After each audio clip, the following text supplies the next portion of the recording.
This, it means they got me. My dead man switch activated automatically after I missed 2 scheduled check-ins. I had it set up months ago because I knew this day was coming. I did not die by accident. I was murdered to keep their secrets buried. My name is Virginia Louise Giuffre. I was one of Jeffrey Epstein's victims. I survived Little St. James, but survival came at a price. I saw too much, knew too much, and now they've silenced me. But it's too late for them. They thought killing me would bury their secrets, but this video is going to a few organizations I trust, ones that have been exposing the truth for decades. You know who you are. It's your job to continue this fight. I was 16 when they reeled me in. I worked at Mar-a-Lago, folding towels, cleaning lockers. My father kept the tennis courts immaculate. We were just working folks trying to scrape by.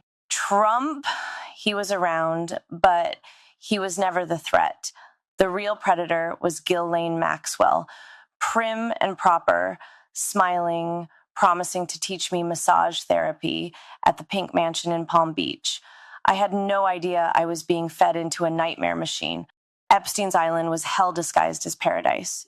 You've heard some names linked to him, but those are just the sacrificial pawns. The real players, the ones they've protected at all costs, are still hiding in plain sight.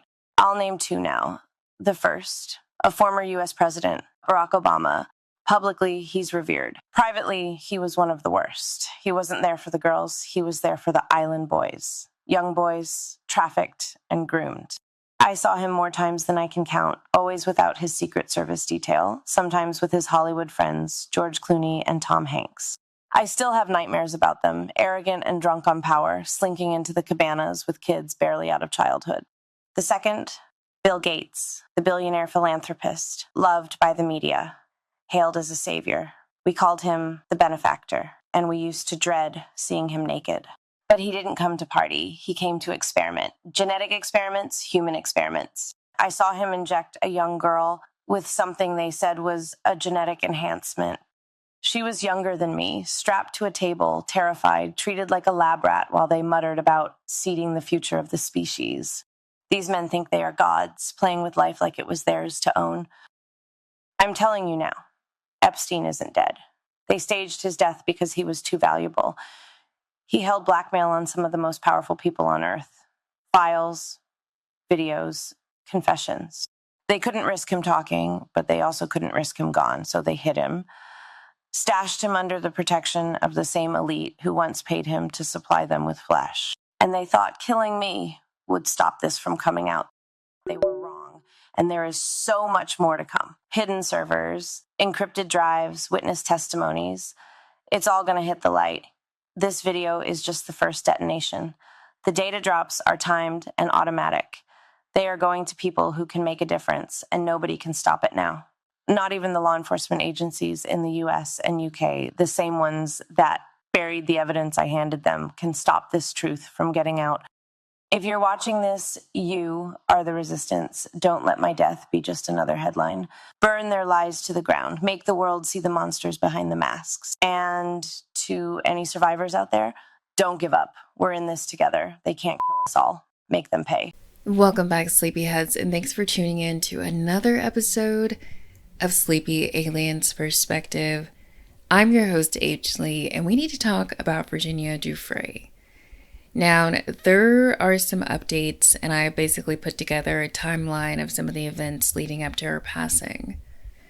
And for those who don't know, on April 25th of this year, Virginia Giuffre, the most forefront Jeffrey Epstein, Ghislaine Maxwell survivor, who helped put them both behind bars, and who is also one of the few people on this planet to successfully sue the British royals, suspiciously passed away from a reported self-deletion. And as far as the internet community is concerned, no one is truly buying that narrative. There was a lot of suspicious events leading up to Virginia's passing, and for the most part, she really came off as someone who really wanted to fight the good fight and help others, survivors. So it's hard to believe. But at the same time, like others, I can also acknowledge the fact that Virginia suffered from severe trauma. She was battling chronic health issues. She was a domestic violence survivor, and she was still dealing with her husband that she was separated from. She was also had her children taken away from her. Her husband had custody of their children. So I can acknowledge the fact that this woman was probably exhausted and emotionally drained, tired of living in fear, tired of, putting her family through. She probably felt like a burden putting them through all the stress, especially her children.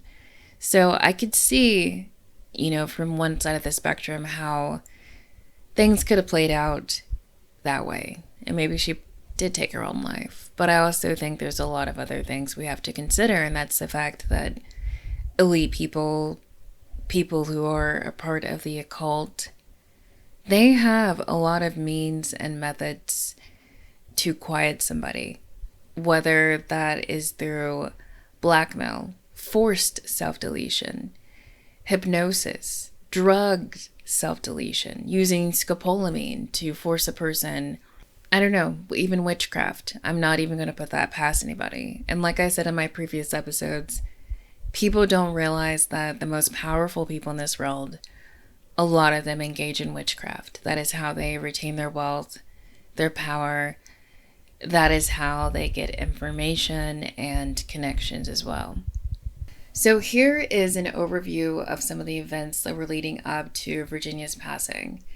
So in 2019, Virginia tweeted, "I am making it publicly known that in no way, shape, or form am I suicidal. I have made this known to my therapist and GP. If something happens to me for the sake of my family, do not let this go away and help me protect them. Too many evil people want to see me quieted." So that was a tweet from 2019. In 2022, Virginia reached an out-of-court settlement with her British royal perpetrator, Prince Andrew. The settlement amount was never disclosed, but it was rumored to be in the multi-millions. In 2024, Virginia and Robert Giuffre separated. So let's fast forward to 2025. So on January 9th, 2025, Virginia and her family, Robert and the children, though they were separated, they got together to celebrate her daughter's 15th birthday in Dunsborough, West Australia. Now, Virginia and Robert have homes in Perth and Neargabby. I believe Virginia was staying on the family farm in Neargabby. I say that like it's quaint. It was a multi-million-dollar property. And Robert was staying in Perth with the children. So they're in Dunsborough, West Australia. They're having this family gathering. And allegedly at some point, Robert Giuffre asked Virginia for sex. And he became aggressive and violent when she turned him down. Allegedly, which I completely believe this, but I'm just, speaking for legality reasons, Virginia was beaten to the point that she had to be hospitalized. Virginia's sister-in-law later stated that Virginia nearly died from the injuries that she attained that night from Robert savagely beating her. Now, what's very sad is that Virginia did file a police report with the Dunsborough Police Department, and they did nothing. On January 10th, 2025, Virginia texted her mother, "Mommy, please call me when you're awake. Rob did it again.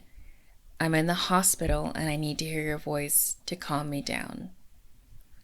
So Virginia recovered from the January 9th attack by Robert Giuffre in the Royal Perth Hospital. While she was in the hospital, Robert Giuffre filed a restraining order against Virginia, charging that she had physically assaulted him and that she was physically unstable, and he feared the safety of his children. And that's basically how he got custody. So Virginia's diaries, that's what's been coming out a lot and revealing a lot of information. But in her diary, Virginia revealed that she believed Robert Giuffre had become insecure about her independence and fame. And if you don't know, Virginia met Robert literally when Jeffrey Epstein had sent her to, I believe it was Thailand. She was instructed to pick up a kid that was going to be trafficked by Jeffrey and Ghislaine. And Virginia basically called him and said she wasn't coming back. And on this trip, she meets Robert Giuffre. And Robert Giuffre meets Virginia when she is escaping not only, trafficking, but a really sadistic, I can't even say the word, abuser. And so Robert did meet Virginia when she was helpless and alone and afraid and looking for love and security. And Virginia came from, she'd suffered abuse. God, there I go again, in her childhood. Whatever. I hate the YouTube algorithm. Anyways, so she came from that. And that's the woman that Robert fell in love with. And a lot of men do feel a certain way when a woman evolves beyond the individual that they initially met. And I think that happens, with any gender and any kind of relationship. And on a spiritual spectrum, you're just out of alignment with somebody. And it's either that person is going to choose to realign with you, grow into this higher version of themselves, or they're going to stay the same, or they're going to try to pull you back down. So I believe this is when Virginia is becoming aware of this. And in her diary, she goes on to say that Robert had become jealous of her accomplishments and tried to make her stop advocating for victims of trafficking. He would often accuse her of being unfaithful, almost on a daily basis. He also became more controlling. Virginia wrote in her diary, "The stronger I became, the scarier he became." Virginia also wrote in her diary that Robert was drinking starting at 8 a.m. every morning and gambling away the money that she had won in her lawsuits against Jeffrey Epstein, Ghislaine Maxwell, and Prince Andrew.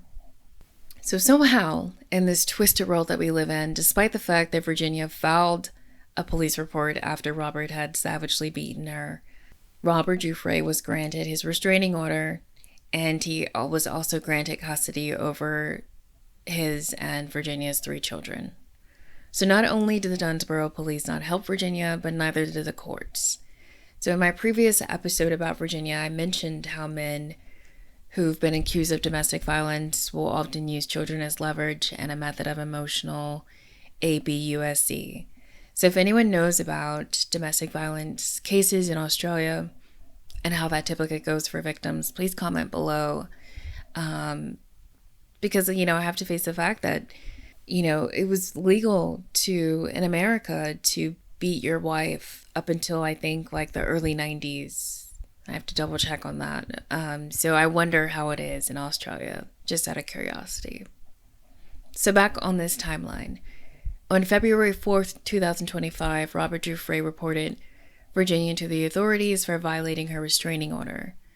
Virginia violated the restraining order by calling Robert on the phone, and I can only assume she most likely wanted to talk and check on her children or plead with him to drop the restraining order and allow her to see her children again.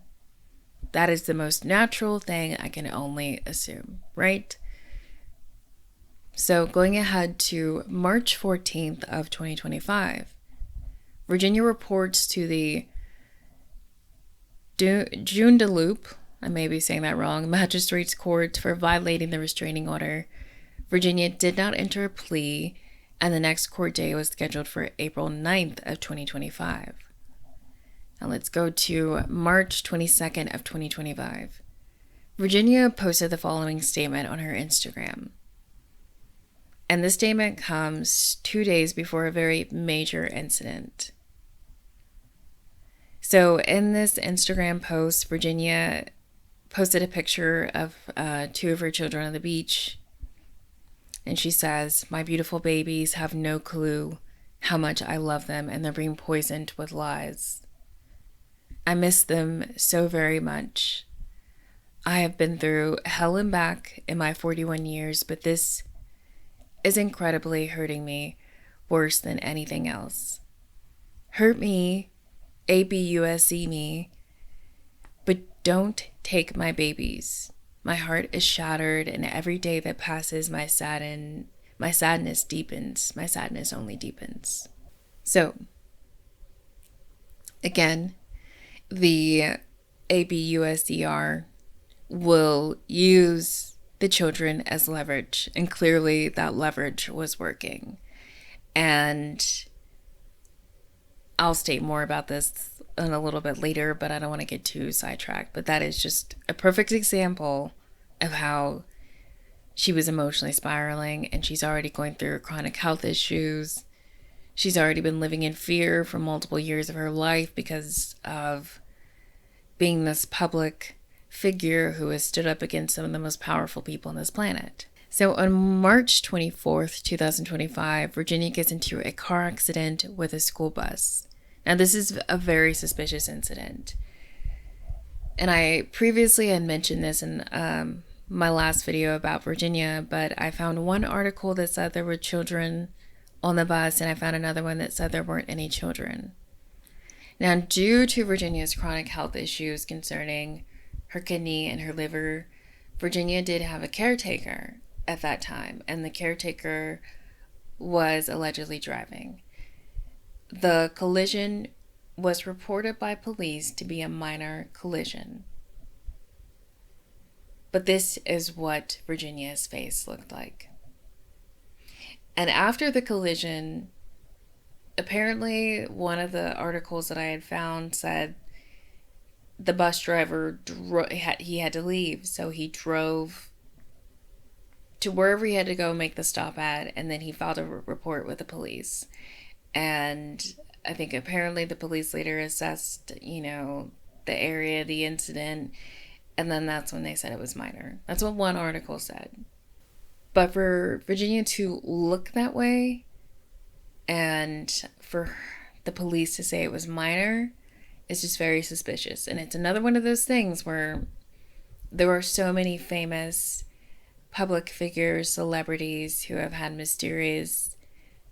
mysteriously passed away in plane crashes and car crashes. And I'll just leave that at that. So after this minor collision, Virginia apparently goes home. And then hours later, she checks herself into the hospital looking like the way that she looks in that picture. And I know some bruises don't appear right away, but if that's how Virginia looked post-crash, it was clearly not a minor crash. And to be hit by a school bus, I can't imagine that it was any minor thing. So either the police lied or someone beat Virginia when she got home. But regardless, once again, the police fell Virginia. Now, while she was recovering in the hospital, Virginia posted this: "I've gone into kidney renal failure. They've given me 4 days to live, transferring me to a specialist hospital in urology. I'm ready to go, just not until I see my babies one last time. But you know what they say about wishes.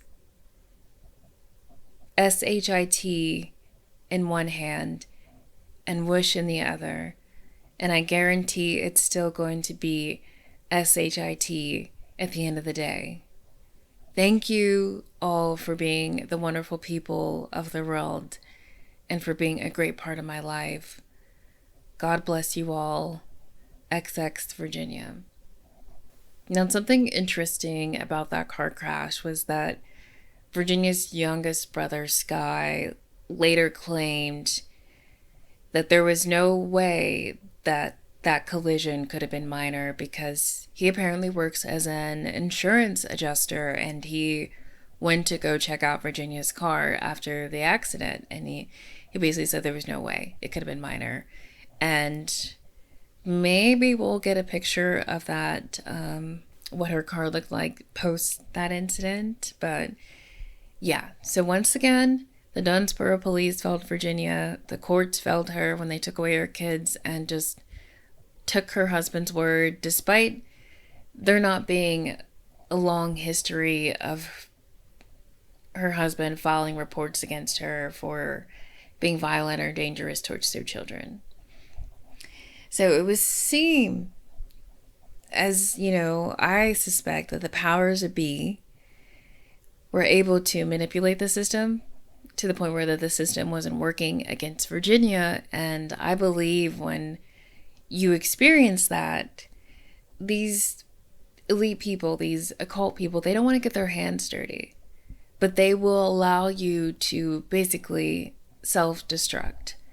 So they create all these obstacles with you, with court and finance and jobs, and they watch you go into a state of psychosis. They allow you to feel helpless, and that will either lead you to, committing a crime, harming yourself, or making yourself look very unstable to the public, to where your reputation is now questionable. So when I say that these powers that be, when I say that they have various means and methods, it's, buying off a judge. It's, having someone constantly watching Virginia Giuffre, clocking everything she does so that if they do need to intervene, if they do need to create a new obstacle, they know exactly where and how to do that. And I know that's very speculative, but we have to realize that's how these people operate. They like to be in the shadows, and they like to set up things like a chessboard. And you have to be smart, and you have to be a step ahead, and you have to be prepared for the worst. You have to be so, so strong. And Virginia was a very strong person. So I think that's why people have a very hard time believing the narrative that the media is giving us. So back to this timeline. So on April 7th, Virginia was released from the hospital. On April 9th, the follow-up court date for the restraining order violation gets rescheduled for June 11th, 2025, due to Virginia needing to recover from the car accident. On April 25th, 2025, Virginia's younger brother, Sky, found Virginia unresponsive after breaking down her door. Allegedly, Sky tried for 45 minutes to resuscitate Virginia prior to EMS arriving. In Virginia's journal, she wrote this message to her children. "Every day that I don't see your faces has a little less light. The world is dimmer without you in it. It'll be all right. You'll always have a rainbow over your head, angels by your side, and God in your heart. I'm here for you, here and everywhere." So what's also come out now is the fact that Virginia was cremated. And I'm not sure if it was a request or if it was a method to dispose of evidence. So maybe she had a will. I'm not sure. That's not clear. Maybe she had told Robert at one point she wanted to be cremated, back before the domestic violence began in their relationship. But to shame Virginia's life even more, Virginia's cremated remains were released to Robert Giuffre because they were still legally married, and he apparently did not invite her family to the cremation ceremony that they had. So this is extremely heartbreaking. This still leaves a lot of questions, a lot of uncertainty, but this is the cleanest timeline I've been able to put together. But here are my thoughts. Like I said in my last video, Robert Giuffre is a viable perpetrator for this crime. And I do think If Virginia was able to leave that car accident with the bus and go home, but then end up in the hospital a few hours later looking the way she did, it feels like someone attacked her. And I can absolutely see, if people, like I said, I think the media is going to take away any attention from any elite individuals, any conspiracies involving people wanting to quiet Virginia. And now they have this scapegoat, which is Robert Giuffre. And I think we'll just be hearing more about the domestic violence. I think maybe her family will speak out, especially if they aren't able to see, if her mother isn't able to see the grandchildren, or if the grandchildren aren't able to see their uncles and aunts. I think that's how it may get a bit more messy. And again, the elite have so many methods of invading people's lives: threatening, stalking, witchcraft, psychological warfare. If Virginia did take her own life, we can, at the end of the day, say that powerful people and her husband both contributed to that spiral. Also, there are drugs like scopolamine that will make a person commit harmful acts against themselves. There are methods of mind control that activate a personality or a behavioral response. And given Jeffrey Epstein's connections to some very powerful people, I do not put it past him to possibly have implemented mind control techniques on Virginia or, other victims of his, and also Ghislaine Maxwell as well. And speaking of mind control, I only thought about this because I found this image on Virginia's Instagram, and it's this Alice in Wonderland picture, and that's what really made me think, at some point in her life, in that early grooming of being with Ghislaine and Jeffrey, was or did Virginia have to undergo MK Ultra? And I think it's suspicious that the courts did not help Virginia and allowed her children to be taken away from her without having a massive amount of credible information to, attest to this allegation of her being dangerous and a threat to them. And I think it's also wild that the police did not help Virginia after Robert beat her in January, and the downplay of the car accident. It just keeps seeming like all of these events were lining up to essentially take her out, and that goal seemed effective. And I think it was also reinforcing this mentality in Virginia that she had no one who could help her at the end of the day. The courts would never help her, the police would never help her, and it probably triggered her back to that state of mind prior to her becoming the most forefront Jeffrey Epstein and Ghislaine Maxwell survivor. And again, elites don't like to get messy. They will try every means of psychological warfare before they, reach the next level of physical threat and physical harm.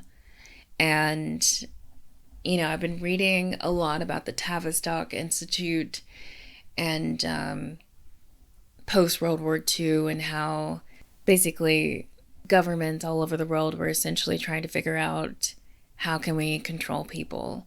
And, a huge tactic of psychological warfare is to put a person in a state of psychosis. And I want to state too that psychosis, it doesn't have to be like, you are in a straitjacket. Psychosis can mean that you are not thinking rationally, you are potentially going to harm yourself or do something self-destructive. And that's what they want that person to do again, because it keeps their hands clean and it allows only speculation and conspiracy to remain. But I wonder what we'll learn about this case.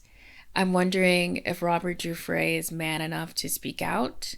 In a few years, Virginia's older two children will be legal adults, and perhaps they'll shed some light on their mother's truth. But regardless, I'm still not buying the entirety of the story that we're being sold. And I mean no disrespect to her family. But again, after everything that I've learned when it comes to public figures and celebrities, I know we're getting a fraction of the truth. But at some point, I think the truth will come out. But Sleepyheads, please comment below. Let me know what you think. Be sure to show me some love and help my channel grow by liking this video or subscribing. Again, this is super heartbreaking, but I'm glad we're learning more information about Virginia. Sleepyheads, I hope you have a good night, and we will talk again soon.